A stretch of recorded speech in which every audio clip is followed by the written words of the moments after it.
Di sudut kota yang terlupakan, seorang wanita renta berjalan terlatih di sepanjang gang sempit. Tubuhnya terbungkus kain lusuh yang tak lagi jelas warnanya, dan di punggungnya tergantung sebuah karung besar yang nyaris menelan sosoknya yang kecil. Setiap langkahnya lambat, penuh kehati-hatian, seolah kaki ringkih itu menanggung beban lebih dari sekadar karung yang ia bawa. Orang-orang yang berlalu lalang mengabaikannya, seakan ia hanya bagian dari pemandangan muram yang sudah biasa mereka lihat. Sesekali, tangannya yang kasar dan kotor menyusuri tumpukan sampah, mencari sesuatu yang masih bisa dijual atau sekadar dimakan. Bau busuk menusuk hidung, tapi ia sudah terbiasa.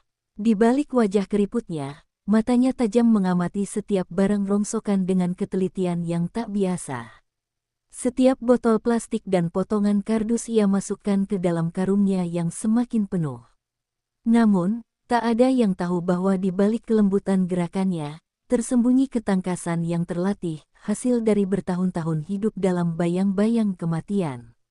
Sebuah kaleng minuman menggelinding ke kakinya, jatuh dari tangan seorang remaja kaya yang duduk di atas kap mobil mewah bersama teman-temannya.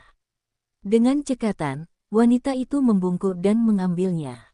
Namun, tawa mencemooh segera menyusul. "Hei, Bu, udah kelaparan banget, ya? Mau gue kasih makan sisa juga?" ucap salah satu dari mereka sambil tertawa. Wanita itu hanya diam, memandangi mereka dengan tatapan yang sulit diartikan. Hujan gerimis mulai turun, membuat jalanan becek dan dingin menusuk tulang. Namun, wanita itu tetap berjalan, menyusuri lorong-lorong kota yang gelap. Ia tahu tempat-tempat yang bisa dijadikan tempat berteduh tanpa ada yang mengusiknya. Tapi belum sempat ia menemukan sudut yang aman, suara bentakan keras menghentikan langkahnya. "Hei, lo lagi. Berapa kali gue bilang, jangan motorin tempat ini." Seorang pria berseragam kepolisian berdiri di depannya, wajahnya penuh amarah. Bribka Roni, petugas patroli yang sering mengusir pemulung dari area komersial kota. Dengan kasar, ia meraih karung wanita itu dan mencampakkannya ke tanah, membuat isinya berhamburan. Botol-botol plastik, sisa makanan, dan beberapa barang rongsokan berserakan di jalan yang basah. "Pergi, gue nggak mau lihat lo lagi di sini," bentaknya, sambil menendang kaleng yang tadi dikumpulkan wanita itu. Wanita itu terdiam, tak melawan, hanya memandang dengan mata yang dalam. Tangannya gemetar, bukan karena ketakutan, tapi karena amarah yang sudah terlalu lama ia pendam. Dalam dirinya, naluri bertarung yang telah ia kubur bertahun-tahun mulai berdenyut lagi. Ia bukanlah wanita tua biasa. Tidak, ia adalah seseorang yang pernah menjadi mimpi buruk bagi musuh-musuh negara. Namun, hari ini, ia hanya seorang pemulung. Dan seorang pemulung tidak boleh melawan. Bribka Roni meludah ke tanah sebelum berbalik pergi, meninggalkan wanita itu dalam kesunyian. Warga yang menyaksikan hanya menunduk atau berpaling, tak ingin ikut campur. Wanita itu menarik napas panjang, lalu perlahan-lahan meraih kembali barang-barangnya yang tercecer. Hujan semakin deras, menyapu wajahnya yang tertunduk. Tapi di balik bayangan kelam malam itu, ia tahu satu hal, mungkin sudah waktunya bayangan merah bangkit kembali. Hujan telah reda, menyisakan jalanan yang becek dan udara dingin yang menusuk tulang. Wanita renta itu tetap duduk di trotoar, memunguti barang-barangnya yang berserakan, tangan keriputnya bergetar karena udara dingin yang menggigit. Namun, bukan hanya dingin yang membuat tubuhnya gemetar, ada sesuatu yang bergejolak dalam dirinya, sesuatu yang telah lama ia kubur dalam-dalam. Matanya menatap kosong pada kaleng penyok di tangannya, sebelum perlahan memasukkannya kembali ke dalam karung. Ia mencoba menenangkan pikirannya, menahan dorongan yang ingin meledak keluar. Langkah berat kembali terdengar, semakin mendekat. Bribka Roni belum puas. Ia kembali dengan beberapa rekannya, kali ini dengan seringai penuh kepuasan. "Gue kan udah bilang, lo pergi," katanya sambil menginjak salah satu botol plastik yang baru saja dikumpulkan wanita itu. Gelak tawa muncul dari beberapa polisi lainnya. Salah satunya, seorang pria berbadan besar, menyeringai sambil berkata, "Udah tua, masih aja bikin kotor kota. Dasar sampah." Wanita itu masih diam, kepalan tangannya semakin erat, kukunya hampir menancap ke kulit telapak tangan. Nafasnya berat, bukan karena lelah, tapi karena ia sedang berjuang menahan dirinya sendiri. "Bukan sekarang," batinnya. "Bukan di sini." Ia mengangkat kepalanya, menatap mereka satu persatu. Sorot matanya bukan milik seorang wanita tua biasa, ada ketegasan di dalamnya, sesuatu yang tak bisa mereka pahami. Namun, bagi seorang pria yang berdiri agak jauh di belakang kerumunan, tatapan itu bukanlah hal asing. Pria itu adalah Kapten Arya, seorang perwira TNI yang kebetulan sedang melintas. Matanya menyipit saat menatap wanita itu lebih lama. Ada sesuatu yang aneh. Gerakan tubuhnya, cara ia tetap tegak meski dipermalukan, itu bukan sikap orang biasa. Ia mengenali bahasa tubuh itu. Bahasa tubuh seseorang yang telah melalui pelatihan militer tingkat tinggi. Hatinya berdegup cepat, ingatannya berputar kembali ke masa lalu, ke sebuah misi di perbatasan yang hanya segelintir orang yang tahu. Tanpa diduga, Bribka Roni mencengkeram bahu wanita itu dengan kasar, menariknya agar berdiri. "Gue bilang pergi, lo budek ya," teriaknya. Namun, saat tangannya mencengkeram bahu wanita itu, sesuatu terjadi. Tubuhnya seolah tertahan oleh kekuatan yang tak terlihat. Ia mencoba menarik tangannya kembali, tapi cengkeraman tangannya justru semakin melemah, seakan energi dalam tubuhnya perlahan menguap. Mata wanita itu tetap menatap lurus ke arahnya, tajam seperti bilah pisau yang tak terlihat. Kapten Arya menahan napasnya. Kini ia yakin, itu bukan sekadar seorang pemulung biasa. Itu adalah sikap seorang prajurit veteran. Dan jika dugaannya benar, maka wanita di hadapannya bukanlah orang sembarangan. Dengan langkah cepat, ia mendekat, menarik Bribka Roni ke belakang sebelum sesuatu yang lebih buruk terjadi. "Cukup," suaranya menggelegar, membuat semua orang menoleh. Bribka Roni yang masih kebingungan menatapnya dengan marah. "Siapa lu, sok ikut campur?" bentaknya. Namun, sebelum ia bisa melanjutkan ucapannya, Kapten Arya justru berlutut satu lutut di hadapan wanita itu.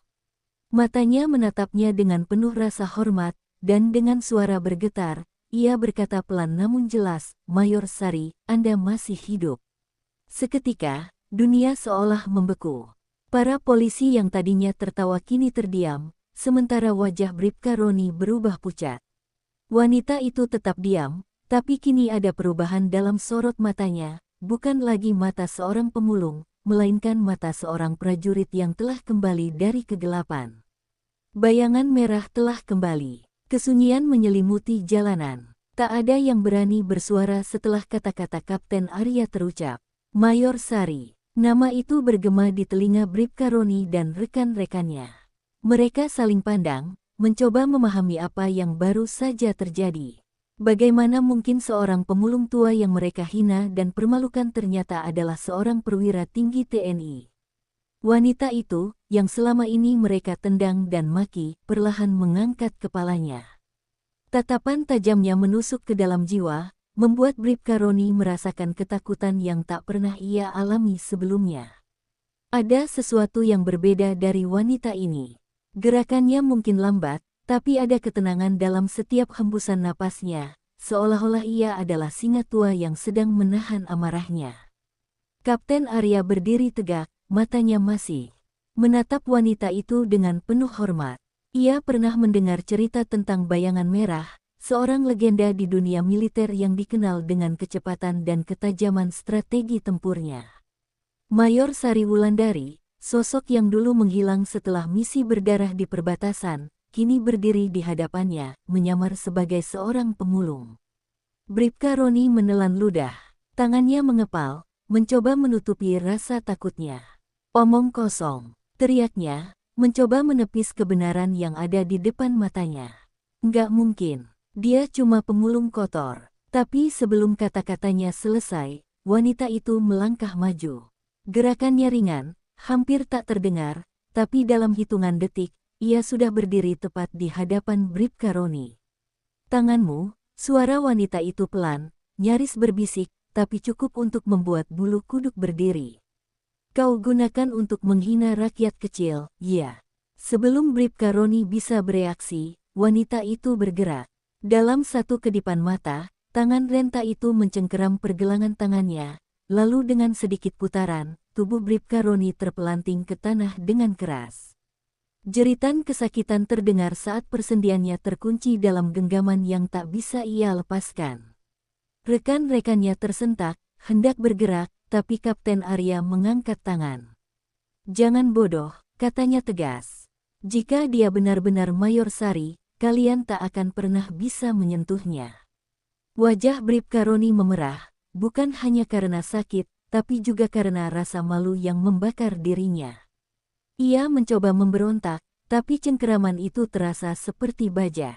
Wanita itu menatapnya dalam-dalam, lalu melepaskannya begitu saja. Tubuh Bribka Roni jatuh ke tanah, terengah-engah dengan mata penuh ketakutan. "Aku bukan siapa-siapa lagi," katanya pelan, suaranya kembali lembut seperti angin. "Tapi jika kau masih ingin mencobaku, aku tak keberatan." Bribka Roni tak berani menjawab. Ia hanya bisa menatap dengan mata membelalak, sementara wanita itu mengambil kembali karungnya dan berjalan pergi, meninggalkan mereka dalam ketakutan. Tapi bagi Kapten Arya, satu hal sudah jelas, bayangan merah belum mati. Dan ia tahu, dunia akan segera mengetahuinya juga. Hujan telah reda sepenuhnya, namun udara dingin masih menggantung di jalanan yang sepi. Langkah kaki Mayor Sari terdengar pelan, nyaris tanpa suara, saat ia meninggalkan lokasi insiden barusan. Pikirannya berkecamuk. Sudah bertahun-tahun ia bersembunyi di balik kehidupan seorang pemulung, melepaskan dirinya dari dunia militer yang penuh darah dan bayangan. Tapi malam ini, hanya dalam beberapa menit, semua yang ia coba tinggalkan perlahan mulai menyeretnya kembali. Di belakangnya, Kapten Arya masih terpaku di tempat, matanya tak lepas dari punggung wanita itu. Ia mengingat cerita lama tentang seorang prajurit wanita yang beroperasi dalam misi-misi hitam, seorang ahli infiltrasi yang mampu menembus pertahanan musuh tanpa terdeteksi. Mayor Sari adalah legenda di kalangan pasukan elit, namun tiba-tiba menghilang setelah sebuah operasi berdarah di perbatasan utara. Banyak yang mengira ia gugur. Tapi kini, sosok yang sama berdiri di hadapannya, bukan sebagai prajurit, melainkan sebagai pemulung yang dipermalukan di pinggir jalan. Bribka Roni masih terduduk di tanah, wajahnya pias. Matanya beralih ke Kapten Arya, berharap ada penjelasan atas apa yang baru saja terjadi. "Sialan, itu nggak mungkin," gumamnya, suaranya bergetar. Ia mencoba menyangkal kenyataan yang baru saja ia alami. Seorang pemulung tak mungkin bisa menjatuhkannya dalam hitungan detik. Itu bukan kekuatan manusia biasa. Itu adalah teknik tempur militer tingkat tinggi. Kapten Arya akhirnya melangkah maju, membiarkan Mayor Sari melanjutkan perjalanannya tanpa gangguan. Ia berbalik menatap Bribka Roni dan polisi lainnya dengan ekspresi dingin. "Kalian tidak tahu siapa yang baru saja kalian hina," katanya dengan nada penuh peringatan. "Jika Mayor Sari menginginkannya, dia bisa membuat kalian semua tak berdaya dalam waktu kurang dari 1 menit. Bersyukurlah dia memilih untuk membiarkan kalian pergi dengan hanya rasa malu." Sementara itu, di sebuah gang gelap, Mayor Sari berhenti sejenak, bersandar pada dinding bata yang dingin. Ia menatap kedua tangannya, mengingat sensasi saat ia menjatuhkan Bribka Roni. Refleksnya masih sekuat dulu, tubuhnya masih mengingat setiap gerakan mematikan yang pernah ia pelajari. Tapi sesuatu di dalam dirinya terasa rapuh. Selama ini, ia mencoba meyakinkan dirinya bahwa ia telah berubah, bahwa dirinya hanyalah wanita tua biasa yang mencari makan dari tumpukan sampah. Namun, dalam beberapa detik tadi, ia menyadari satu hal yang tak bisa ia bantah, insting prajuritnya tak pernah mati. Langkah kaki mendekat. Mayor Sari tidak perlu menoleh untuk tahu siapa itu. "Kau mengikuti sejak tadi," katanya tanpa emosi. Kapten Arya muncul dari kegelapan, berdiri beberapa meter darinya. "Aku harus memastikan bahwa kau baik-baik saja, Mayor," jawabnya dengan nada hormat. Mayor Sari menghela napas panjang, matanya menatap jauh ke ujung gang. Aku sudah bukan siapa-siapa lagi, katanya pelan. Aku hanya seorang pemulung. Kapten Arya diam sejenak sebelum menjawab, dunia mungkin percaya itu, tapi aku tidak. Kau tetap bayangan merah, dan dunia masih membutuhkanmu. Mayor Sari menutup matanya, merasakan beban lama yang kembali menghantam dirinya. Ia tahu, malam ini hanyalah awal dari sesuatu yang lebih besar. Dan meskipun ia ingin menyangkalnya, satu hal kini jelas baginya, masa lalunya belum selesai, dan perang yang ia tinggalkan belum benar-benar berakhir. Langit malam masih kelam ketika Mayor Sari melanjutkan langkahnya, mencoba menghilang di antara gang-gang gelap kota. Ia berharap setelah kejadian tadi, semuanya akan kembali seperti semula, bahwa ia bisa kembali menjadi pemulung biasa, melupakan masa lalu yang terus membayangi. Namun, perasaan tak nyaman kini mengusik batinnya. Kapten Arya benar, dunia mungkin sudah melupakannya, tapi ia tahu betul bahwa musuh-musuh lama tidak pernah benar-benar pergi. Kapten Arya masih berdiri di tempatnya, menatap punggung wanita itu yang semakin menjauh. Pikirannya dipenuhi pertanyaan. Mengapa seorang perwira tinggi sekelas Mayor Sari memilih hidup dalam kehinaan seperti ini? Apa yang sebenarnya terjadi setelah misi terakhirnya? Kenapa ia menghilang begitu saja? Namun, di balik pertanyaan-pertanyaan itu, ia tahu satu hal pasti, keberadaan Mayor Sari di kota ini bukanlah kebetulan. Di sudut jalan yang sepi, Mayor Sari berhenti. Tiba-tiba, naluri bertahannya bergetar. Ia bisa merasakan ada yang mengawasinya. Tatapannya menyapu area sekitar dengan cepat, mencari sesuatu yang mencurigakan. Sejenak, ia melihat pantulan cahaya dari atap sebuah bangunan. Seseorang ada di sana, dan orang itu bukanlah sembarang pengintai. Tak butuh waktu lama, sebuah suara berat menggema dari kegelapan. Lama tak bertemu, bayangan merah. Jantung Mayor Sari berdetak lebih cepat. Ia mengenali suara itu. Suara dari masa lalu yang ingin ia kubur selamanya. Dari bayangan gedung tua, seorang pria tinggi muncul, mengenakan mantel panjang dan sarung tangan kulit hitam. Wajahnya keras, dengan sorot mata tajam yang penuh dengan niat tersembunyi. Aku tak menyangka kau masih hidup, lanjut pria itu dengan senyum kecil yang dingin. Kupikir kau sudah mati seperti yang lain. Mayor Sari tetap diam, tetapi setiap otot di tubuhnya sudah bersiap. Pria ini bukan orang biasa, ia adalah bagian dari masa lalunya yang paling kelam, seseorang yang seharusnya sudah lenyap dalam perang rahasia bertahun-tahun lalu. Jika dia ada di sini, itu berarti sesuatu yang lebih besar sedang terjadi. Pria itu berjalan mendekat, tangannya terangkat seolah menawarkan pertemanan. Kau tahu kenapa aku di sini, bukan? Katanya pelan. Kau boleh mencoba hidup sebagai pemulung, tapi dunia lama tak akan pernah melepaskanmu. Seseorang menginginkan kepalamu, dan aku diutus untuk mengambilnya. Mayor Sari menghela napas panjang. Jadi ini akhirnya terjadi. Musuh-musuh lama akhirnya menemukannya. Ia tahu, tak peduli seberapa jauh ia mencoba lari, tak peduli seberapa dalam ia menyamar, darah seorang prajurit akan selalu menjadi jejak yang tak bisa dihapus. Dengan tenang, ia menurunkan karung rongsokannya ke tanah. Lalu, ia mengangkat wajahnya, menatap pria itu dengan mata tajam. Jika kau datang untuk membunuhku, katanya dengan suara rendah dan berbahaya, maka kau seharusnya membawa lebih banyak orang. Malam itu, di gang sempit yang sunyi, bayangan merah bersiap kembali ke medan perang. Hening menyelimuti gang sempit itu, hanya terdengar suara rintik air dari atap-atap bangunan tua.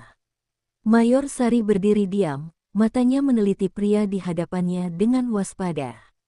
Pria itu, musuh lama yang seharusnya telah mati di perbatasan, kini muncul dengan tatapan penuh niat buruk. Ia tak datang untuk berbicara. Ia datang untuk membunuh. Pria itu tersenyum tipis, mengeluarkan pisau tempur dari balik mantelnya. Mata pisaunya berkilat di bawah cahaya lampu jalan yang redup. Kau sudah tua, Mayor, katanya. Suaranya dingin seperti baja. Tak perlu membuat ini sulit. Aku hanya menjalankan perintah. Mayor Sari tetap diam, ekspresinya tak berubah. Tetapi di dalam dirinya, sistem tempurnya sudah aktif. Napasnya stabil, tubuhnya sedikit merendah, beratnya bertumpu pada kaki belakang, sebuah sikap khas pasukan elit sebelum serangan.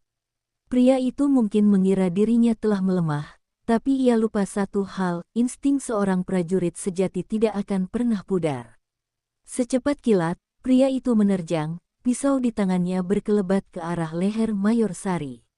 Namun, hanya dalam sepersekian detik, wanita itu bergerak. Ia miringkan tubuhnya sedikit, cukup untuk menghindari serangan mematikan itu. Lalu, dengan gerakan yang nyaris tak terlihat, tangannya mencengkeram pergelangan pria itu, memutar dengan kekuatan penuh. Bunyi tulang bergeser terdengar jelas di udara. AARGH. Pria itu berteriak, pisaunya terlepas dan jatuh ke tanah. Namun, Mayor Sari tak memberinya kesempatan. Ia berputar cepat, sikunya menghantam pelipis lawan dengan keras, lalu satu tendangan kuat menghempaskan tubuh pria itu ke dinding bata. Suara debam keras menggema di gang sempit itu. Pria itu terbatuk, darah mengalir dari sudut bibirnya. Matanya kini tak lagi meremehkan, melainkan dipenuhi keterkejutan. Sial, gumamnya, mencoba berdiri. Jadi kau masih seperti dulu. Mayor Sari mendekat, langkahnya tenang namun berbahaya. Ia berjongkok di depan pria itu, menatapnya tajam. Siapa yang mengirimmu? Tanyanya pelan, tetapi dengan nada yang lebih menusuk daripada pisau. Pria itu tersenyum pahit, menatap wanita itu dengan mata yang masih menyimpan sisa keberanian. Sudah terlambat, bisiknya. Mereka sudah tahu kau masih hidup, dan mereka akan datang.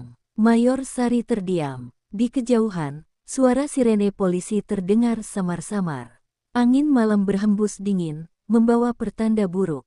Ia tahu, mulai malam ini, dirinya tak akan bisa bersembunyi lagi. Masa lalu telah mengejarnya, dan pertempuran baru akan segera dimulai. Mayor Sari berdiri diam di atas tubuh pria yang kini terkapar lemah di tanah. Matanya menatap lurus ke dalam kegelapan gang, pikirannya berputar cepat. Kata-kata terakhir pria itu menggema di kepalanya, mereka sudah tahu kau masih hidup. Dan mereka akan datang. Sebuah peringatan yang jelas. Orang-orang yang selama ini menginginkannya mati pasti tak akan tinggal diam setelah mengetahui bahwa bayangan merah masih bernafas. Dari kejauhan, suara sirene semakin mendekat. Mayor Sari tahu ia tak bisa berlama-lama di sini. Jika polisi menemukannya di samping tubuh pria yang babak belur ini, semuanya akan semakin rumit. Dengan satu gerakan cepat, ia meraih pisaunya yang terjatuh, menghapus sidik jarinya, lalu melemparkannya kembali ke dekat pria itu. Hidupmu masih panjang jika kau cukup pintar, bisiknya sebelum melangkah mundur, menghilang ke dalam kegelapan gang. Di tempat lain, Kapten Arya berada di dalam mobilnya, matanya tak lepas dari layar ponsel yang menampilkan data lama Mayor Sari. Nama itu sempat dihapus dari semua catatan militer setelah insiden di perbatasan. Bahkan, ia sendiri hanya mendengar desas-desus bahwa operasi terakhir yang dijalankan Bayangan Merah adalah sebuah misi rahasia yang berakhir dalam pengkhianatan. Namun, siapa yang mengkhianati siapa, itu masih menjadi misteri. Kini, setelah bertahun-tahun, ia yakin bahwa musuh lama pasti sedang merencanakan sesuatu. Tiba-tiba, ponselnya bergetar. Sebuah pesan masuk dari nomor tak dikenal, jika kau masih peduli, lindungi dia.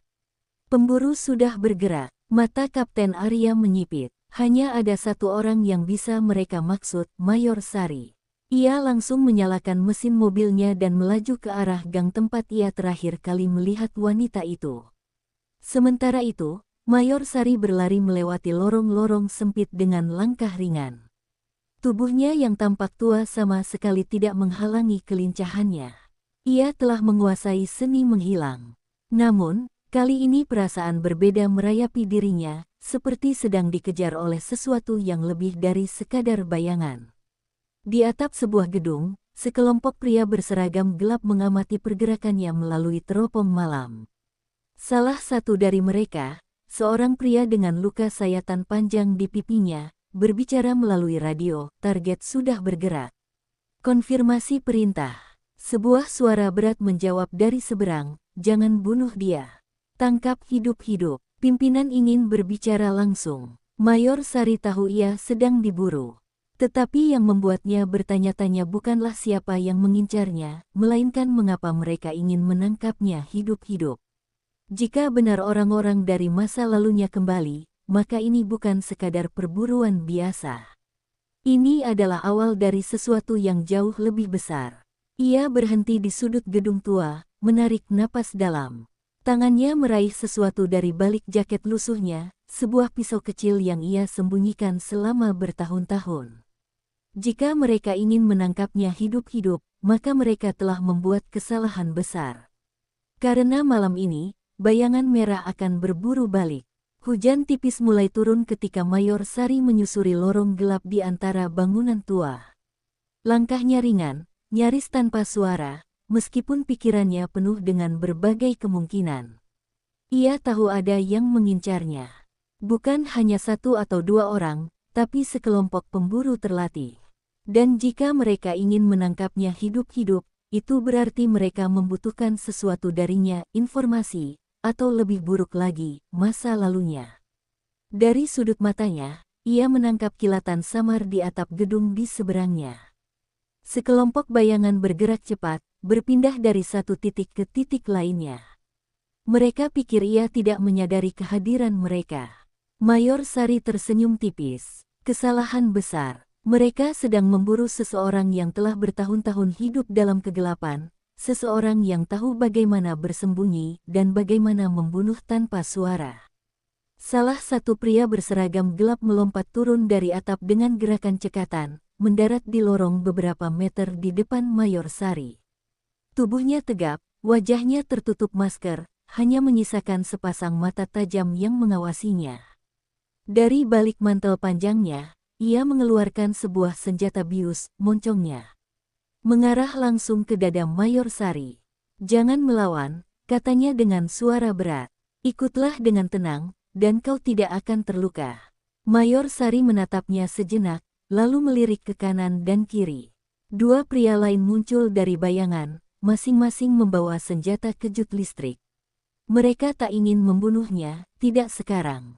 Tapi mereka juga meremehkannya. Tanpa peringatan, Mayor Sari bergerak.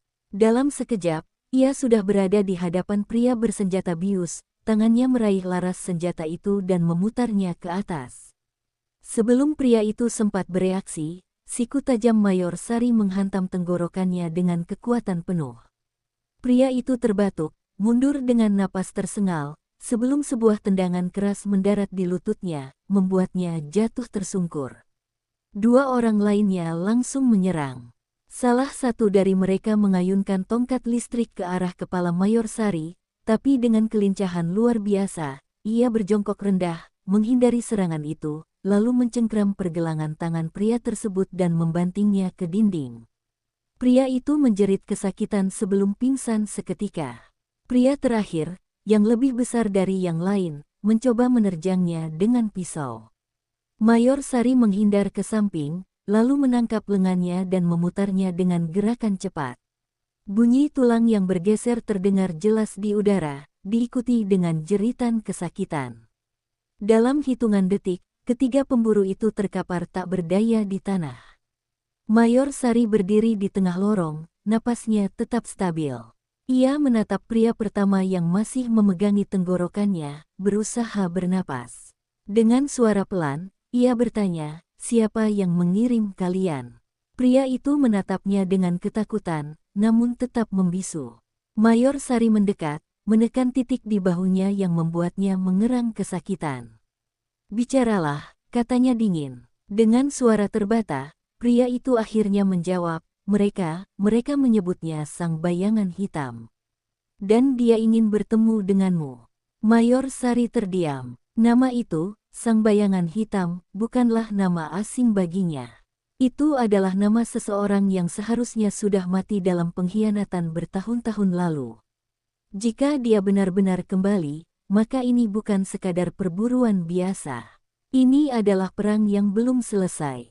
Malam semakin larut. Mayor Sari menatap langit yang kelam, merasakan hawa perang lama yang kembali merayapi tubuhnya. Tak peduli seberapa jauh ia mencoba melarikan diri, masa lalunya selalu menemukan jalannya untuk kembali. Dan kali ini, ia tak bisa menghindar lagi.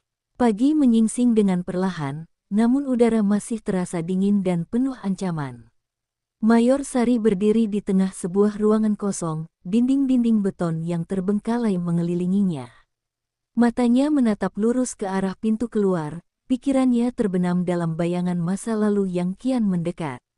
Kata-kata terakhir pria yang diinterogasinya tadi, sang bayangan hitam, terus terngiang di kepalanya. Nama itu bukan hanya milik musuh biasa. Itu adalah bayangan gelap yang pernah mengkhianati segalanya. Ketika suara langkah kaki terdengar mendekat, Mayor Sari tahu ini bukan kebetulan.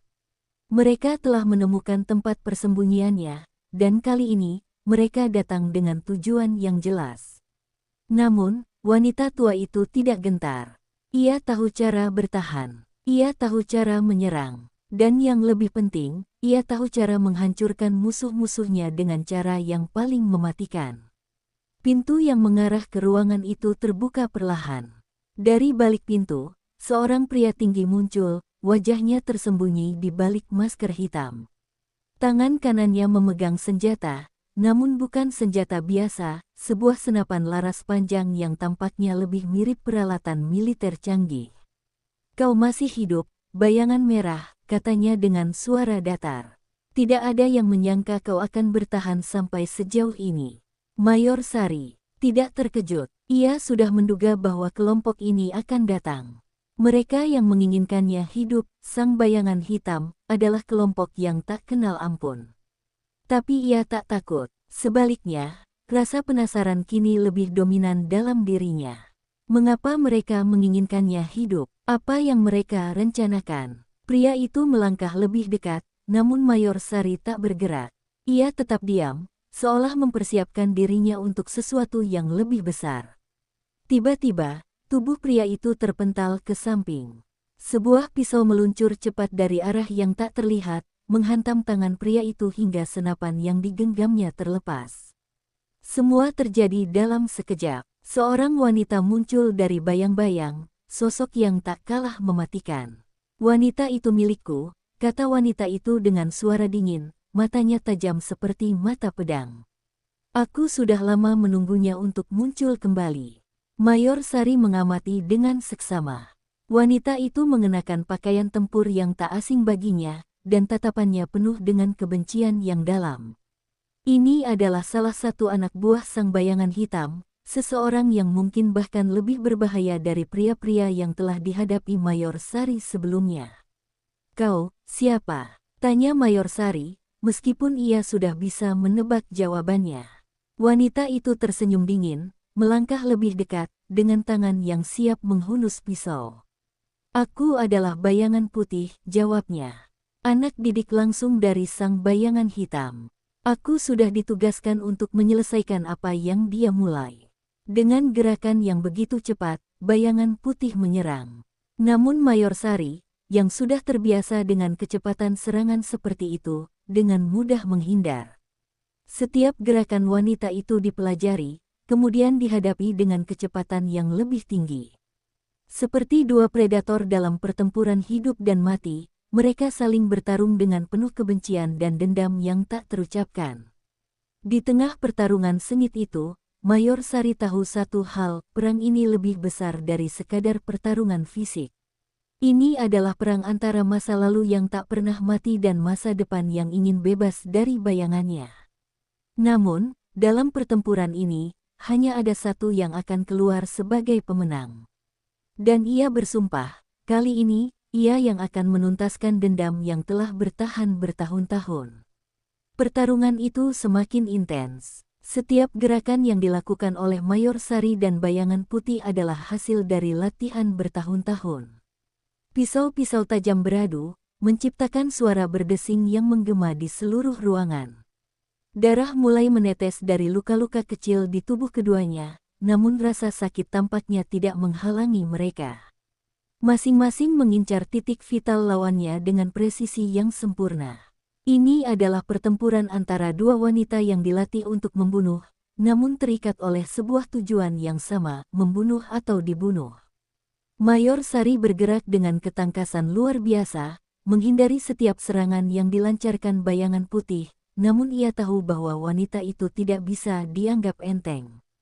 Bayangan putih memiliki kecepatan dan kelincahan yang hampir setara dengan dirinya, bahkan sedikit lebih muda dan lebih bersemangat. Dalam satu serangan mendalam, bayangan putih berhasil mengguratkan pisau kecil di perut Sari. Darah merah segar mengalir, namun Mayor Sari hanya mengatupkan giginya, tidak membiarkan rasa sakit meruntuhkan ketenangannya. Sari melangkah mundur, menarik napas dalam-dalam. Waktu berjalan sangat lambat di antara keduanya. Ia memandang wanita di depannya, tahu bahwa ini adalah puncak dari pertemuan mereka. Di luar sana, orang-orang yang menginginkan pembalasan akan segera datang. Jika ia kalah di sini, tak hanya nyawanya yang melayang, tapi juga masa depan yang telah ia coba bangun dengan susah payah. Namun, bayangan putih tidak membiarkannya waktu untuk berpikir. Dengan gerakan cepat, ia meluncurkan serangan ke arah jantung Sari. Pisau itu meluncur begitu dekat, dan Sari hanya bisa menundukkan kepala sedikit, menghindari serangan yang mematikan. Tapi itu bukan cukup. Ia tahu, jika serangan itu mengenai tubuhnya, permainan ini akan berakhir. Dengan sisa tenaga yang ada, Sari meluncurkan serangan balasan. Kali ini, ia tidak hanya mengandalkan pisau kecil yang ia bawa, tapi juga teknik-teknik yang hanya diajarkan pada pasukan elit Kopassus. Sebuah serangan putaran cepat, dilanjutkan dengan tendangan tajam yang menghantam pinggang bayangan putih dengan keras, membuatnya terlempar beberapa meter. Wanita itu terjatuh, napasnya terengah-engah, namun segera bangkit dengan wajah yang dipenuhi amarah. "Aku tidak akan membiarkanmu lolos begitu saja," teriak bayangan putih dengan suara penuh kebencian. Namun, ia mulai terlihat kelelahan. Tanda-tanda bahwa ia mungkin tidak akan bertahan lama sudah mulai terlihat jelas di wajahnya. Meskipun lebih muda, ia tidak bisa menyamai pengalaman dan ketangguhan yang dimiliki oleh Mayor Sari. Mayor Sari mengatur napasnya, matanya tetap waspada. Ia tahu waktu semakin menipis. Tidak ada pilihan lain. Keputusan harus diambil. "Aku bukan musuhmu," katanya dengan suara tenang, meskipun tubuhnya berlumuran darah. "Kau hanya diperalat. Semua yang terjadi, bukan karena aku. Kita hanya pion dalam permainan yang lebih besar." Bayangan putih terdiam sejenak, ragu. Mungkin kata-kata itu masuk ke dalam pikirannya, mungkin ia mulai mempertanyakan misinya. Namun, saat itu juga, suara sirene mulai terdengar semakin dekat. Mayor Sari tahu bahwa waktu untuk berbicara sudah habis. Jika mereka tidak menyelesaikan ini, semuanya akan berakhir dengan kekalahan. Dalam sekejap, Mayor Sari melancarkan serangan terakhir yang mematikan, sebuah serangan tepat di titik lemah bayangan putih yang membuat wanita itu terjatuh tanpa bisa bergerak lagi. Namun, meski berhasil mengalahkan bayangan putih, Mayor Sari tahu, ini baru awal dari perjalanan panjang yang penuh bahaya. Sebuah pertarungan besar telah dimulai, dan musuh yang sebenarnya masih bersembunyi di balik bayang-bayang. Sebuah misteri yang harus ia ungkap, sebelum semuanya terlambat.